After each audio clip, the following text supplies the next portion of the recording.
walipofika kule Yeriko, mfalme akatuma watu ili kuwatoa.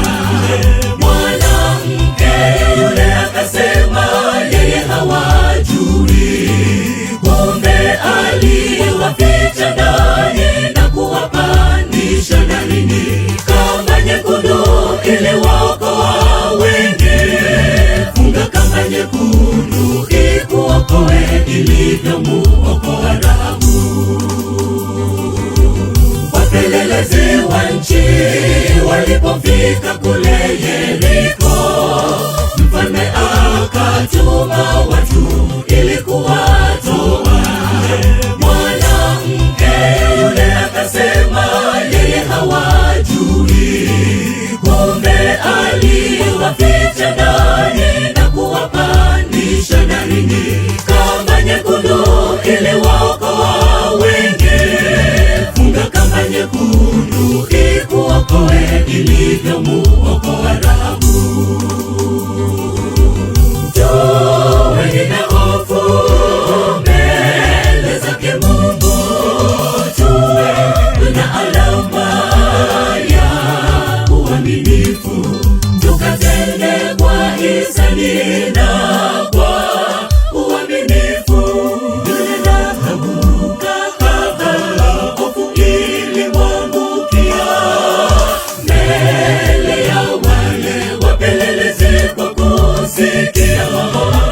Kamba nyekundu ikaonekana dirishani alilowateremshia wale wapelelezi wa nchi.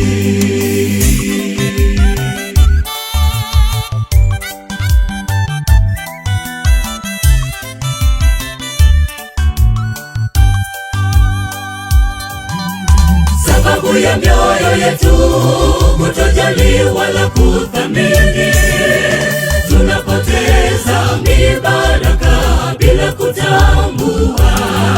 Tenda wema, kamwe usiache malipo yako yaja. Shikilia wema, ukarimu, wala hautajuta.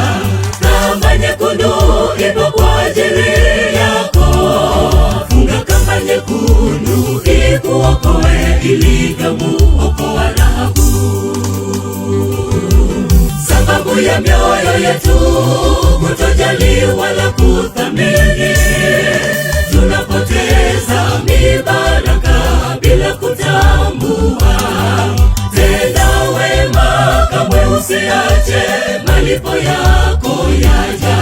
Shikilia wema, ukarimu, wala hautajuta. Kamba nyekundu ipo kwa ajili yako. Funga kamba nyekundu ikuokoe ilivyomuokoa Rahabu. Tuweni na hofu mbele zake Mungu, tuwe na alama ya uaminifu, tukatende kwa hisani na kwa uaminifu.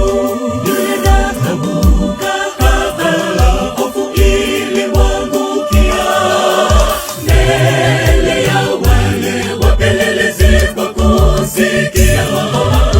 Kamba nyekundu ikaonekana dirishani alilowateremshia wale wapelelezi wa nchi. Tuweni na hofu mbele zake Mungu, tuwe na alama ya uaminifu, tukatende kwa hisani na kwa uaminifu. Yule Rahabu kahaba hofu ilimwangukia mbele ya wale wapelelezi kwa kusikia. Kamba nyekundu ikaonekana dirishani alilowateremshia